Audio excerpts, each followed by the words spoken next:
अस्सलाम वालेकुम बच्चों, आज हमारा जो टॉपिक है वो स्लो नंबर 3.2.7 है। इस स्लो में हमने डिटरमाइन करना है कि कोलिजन के बाद जो बॉडीज हैं उनका फाइनल वेलोसिटीज क्या होंगी, और इसको फाइंड आउट करने के लिए हमने law of conservation of momentum को यूज करना है।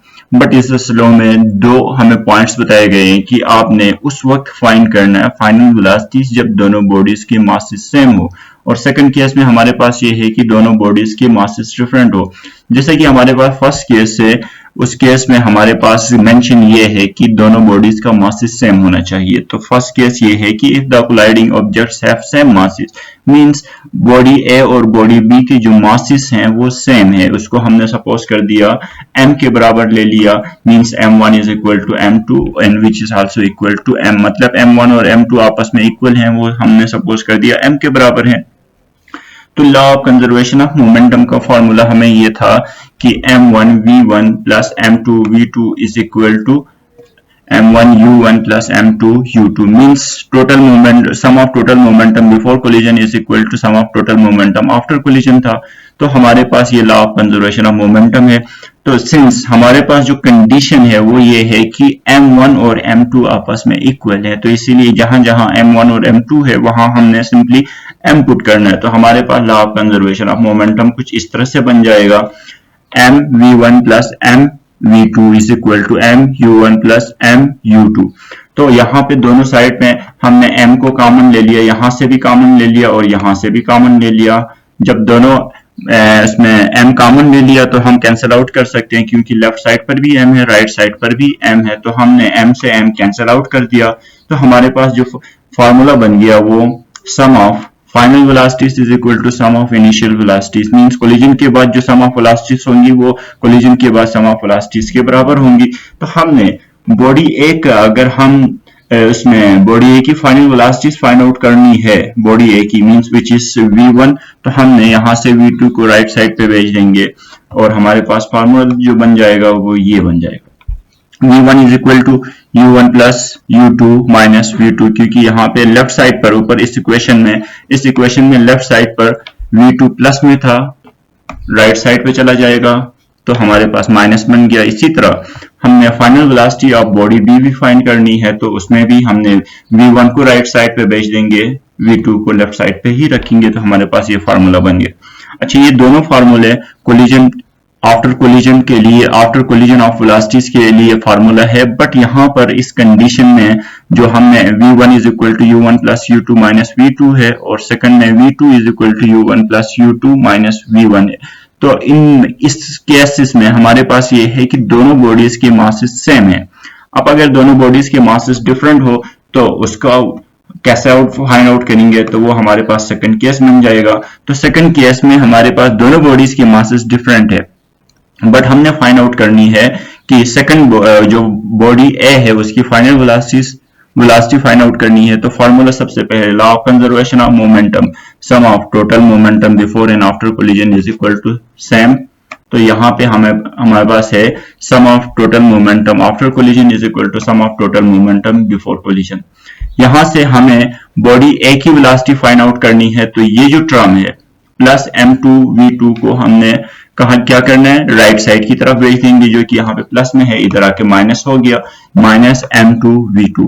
अब यहाँ पे अगर इन दोनों टर्म्स में अगर हम देखें दोनों टर्म में, तो v2 कॉमन है, तो v2 common, sorry m2 common है। अगर m2 कॉमन है तो हम कॉमन ले लेते हैं, तो ये बन जाएगा, कॉमन ले लिया हमने इस इक्वेशन में, जो कि m1 v1 is equal to m1 u1 plus bracket open u2 minus v2 bracket close m2, क्योंकि हमने यहाँ पे ये जो m2 है इसको कॉमन लिया हुआ है। तो नेक्स्ट में हमारे पास हमें चाहिए क्या, सिर्फ v1 एक साइड पे होनी चाहिए, क्योंकि v1 is the final velocity of body A after collision, collision के बाद बॉडी ए की फाइनल वेलोसिटी है, और इसी को ही हमने फाइंड आउट करना है। तो इसको लेफ्ट साइड पे ही रखेंगे और m1 को राइट साइड की तरफ भेज देंगे, तो m1 यहां से v1 के साथ मल्टीप्लाई हो रहा था, उधर जाके डिवाइड में हो गया, तो ये डिवाइड हो गया, तो ये बन गया कि v1 is equal to m1 u1 plus bracket open u2 minus v2 bracket close m2 divide by m1। तो ये हमारे पास final velocity of body A ये है जब दोनों बॉडीज के मासेस डिफरेंट हो।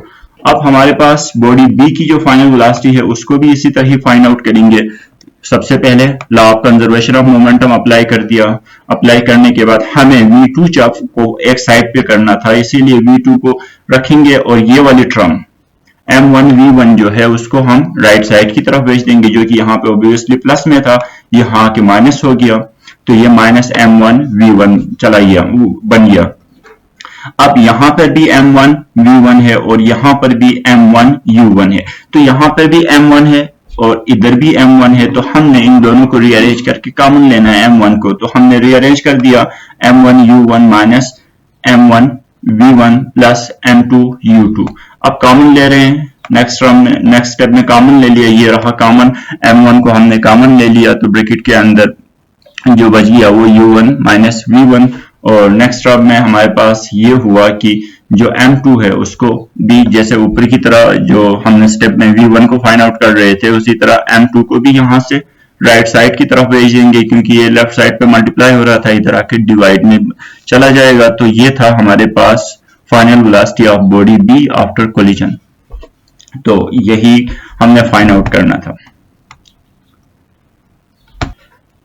बच्चों आज हमारा जो सेकंड टॉपिक है वो एसएलओ नंबर 3.2.8 है। इस एसएलओ में हमने elastic and in elastic collision के आपस में डिफरेंस क्या है वो डिस्कस करना है। तो difference between elastic collision and in elastic collision. Elastic collision ऐसा कोलिजन होता है जिसमें कोलिजन से पहले और कोलिजन के बाद काइनेटिक एनर्जी चेंज नहीं होती है, जबकि इन इलास्टिक कोलिजन में काइनेटिक एनर्जी कोलिजन से पहले और कोलिजन के बाद चेंज हो जाती है। और इसी तरह इलास्टिक कोलिजन में मोमेंटम भी चेंज नहीं होता है, और जबकि इन इलास्टिक कोलिजन में मोमेंटम जो है कोलिजन के बाद और कोलिजन से पहले चेंज हो जाता है। तो ये दो डिफरेंस हो गए। तीसरा डिफरेंस हमारे पास इन इलास्टिक कोलिजन के अंदर जो बॉडीज होती है टकराने के बाद वो डिफॉर्म हो जाती है और हीट जनरेट हो जाती है। सॉरी, इलास्टिक कोलिजन में बॉडीज डिफॉर्म नहीं होती है और नहीं ही जनरेट होता है, जबकि इन इलास्टिक कोलिजन में जो ही कोलिजन होता है बॉडीज डिफॉर्म होती हैं या डिस्टॉर्ट होती है और साथ साथ कुछ अमाउंट ऑफ हीट भी जनरेट होती है। और चौथा डिफरेंस हमारे पास यही है कि during elastic collision there is no heat generation. तो यहाँ पर कोई हीट जनरेट नहीं होती है, तो हीट वेस्ट नहीं हो सकती है, जबकि इन इलास्टिक कोलिजन के अंदर हीट जनरेट होती है, मींस बॉडीज का जो टेम्परेचर होता है वो राइज होता है। During elastic collision energy is converted into other form such as sound और थर्मल एनर्जी। मतलब इन इलास्टिक कोलिजन में जैसे ही बॉडीज टकराती हैं तो साउंड भी प्रोड्यूस हो सकता है, हीट एनर्जी भी प्रोड्यूस हो सकती है। तो मतलब जो एनर्जी है वो डिफरेंट फॉर्म ऑफ एनर्जी में कन्वर्ट होती है। जैसे दो कार आपस में कोलाइड करते हैं तो ऑब्वियसली गाड़ी जो दोनों कार्स हैं उनकी बॉडी भी डिफॉर्म होती है और साउंड भी क्रिएट होती है। तो ये इन इलास्टिक कोलिजन है।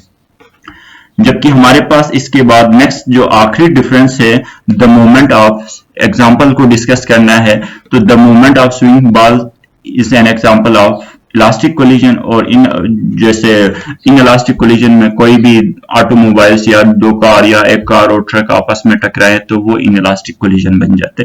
तो इलास्टिक कोलिजन में मोमेंटम कंजर्व रहता है, काइनेटिक एनर्जी कंजर्व रहती है और नई एनर्जी जो है वो किसी और फॉर्म ऑफ एनर्जी में कन्वर्ट नहीं होती है, और हीट एनर्जी भी जनरेट नहीं होती है। जबकि इन इलास्टिक कोलिजन में काइनेटिक एनर्जी चेंज होती है, मोमेंटम चेंज होता है, हीट एनर्जी जनरेट हो जाती है, साउंड एनर्जी जनरेट होती है।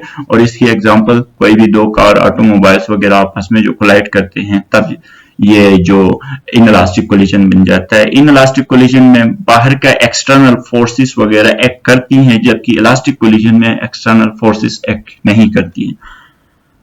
आई होप स्टूडेंट आपको समझ आ गया होगा, और फिर भी कोई इशू है तो काइंडली मुझे अपडेट कर दीजिएगा। Thank you.